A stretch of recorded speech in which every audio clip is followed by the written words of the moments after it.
നമസ്കാരം. മണ്ടരിയെ എങ്ങനെ നശിപ്പിക്കാം? വളരെ എളുപ്പത്തിൽ മണ്ടരിയെ നശിപ്പിക്കാനുള്ള മണ്ടരി നാശിനികൾ വിപണിയിൽ ലഭ്യമാണ്. ഒബറോൺ 0.75 ml 1 ലിറ്റർ വെള്ളത്തിൽ കലക്കി നന്നായി ഇലകളിൽ തളിച്ചു കൊടുക്കാം. കുരുടി നിൽക്കുന്ന ചെടികളുടെ കുരുടിയ ഭാഗങ്ങൾ മുറിച്ചു മാറ്റി തീയിലിട്ടതിന് ശേഷം വേണം അതിനുള്ള മരുന്നുകൾ ചെയ്യാനായിട്ട്. ഇത്തരം മരുന്നുകൾക്ക് വിലയും കൂടുതലാണ്. ഇതര സംസ്ഥാനങ്ങളിലെ കർഷകർ വിളയിച്ചു കൊണ്ടുവരുന്ന മുളകുകൾ ഈ മരുന്നുകളിൽ ആറാടിയാണ് വരുന്നതെന്ന് പറയേണ്ടതില്ലല്ലോ. തമിഴ്നാട് കാർഷിക സർവകലാശാലയുടെ വെബ്സൈറ്റിൽ ഈ കീടത്തിനെതിരെ 9 മരുന്നുകൾ നിർദ്ദേശിച്ചിട്ടുള്ളത് കാണാം.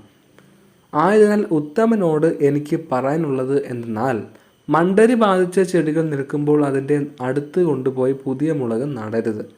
ഉൽപാദനക്ഷമത കഴിഞ്ഞാൽ പിന്നെ മൂത്തതും മുരടിച്ചതും മൂക്കിൽ പല്ല് വന്നതുമായ ചെടികളെ കോമ സ്റ്റേജിൽ നിർത്തരുത്. അത് കത്തിച്ച് കളയണം. കാർബൺ തുലിത സമീപനത്തിന് എതിരാണ്.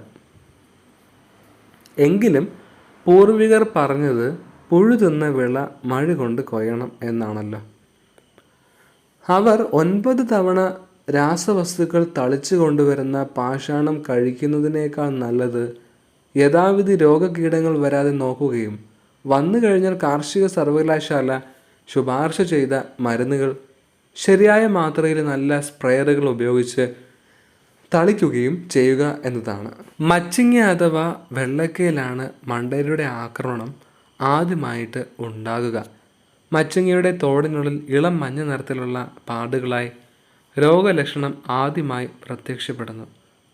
ക്രമേണ ഈ പാടുകൾ തവിട്ട് നിറത്തിലാകുന്നു. 3 മാസം വരെ മച്ചിങ്ങയുടെ ഇളം പ്രായത്തിൽ ഈ കീടം ചാറ് ഊറ്റി കുടിക്കുന്നു. ഇതോടെ തേങ്ങയുടെ തൊണ്ട് വിണ്ടുകീറി നെടുനീളത്തിൽ വിള്ളലുകളായി തീരുന്നു. തേങ്ങ കുരുടിച്ച് വികൃതമായി പൊതിച്ചെടുക്കാൻ കഴിയാത്ത വിധം ചെറുതാകുകയും ചെയ്യുന്നു. ചകിരിയാക്കി മാറ്റാനാകാത്ത വിധം തൊണ്ട് ഉപയോഗശൂന്യമാകുന്നുവെന്നതും ധനനഷ്ടത്തിന് ഇടയാക്കുന്നു. മണ്ടരി നിയന്ത്രണത്തിന് രാസവിഷവസ്തുക്കളും ജൈവ കീടനാശിനികളും ശുപാർശ ചെയ്തിട്ടുണ്ട്. ഇവയിൽ രാസവിഷവസ്തുവായ ഡൈക്കോഫോൾ ഗുരുതരമായ പരിസ്ഥിതി പ്രശ്നം സൃഷ്ടിക്കുമെന്നതിനാൽ ഉപയോഗിക്കാൻ കർഷകർ വിമുഖത കാട്ടുന്നു. ഇതിന് പകരമായി വേപ്പെണ്ണ വെളുത്തുള്ളി മിശ്രിതമാണ് ജൈവ കീടനാശിനിയായി പ്രയോഗിക്കാൻ ശുപാർശ ചെയ്തിട്ടുള്ളത്.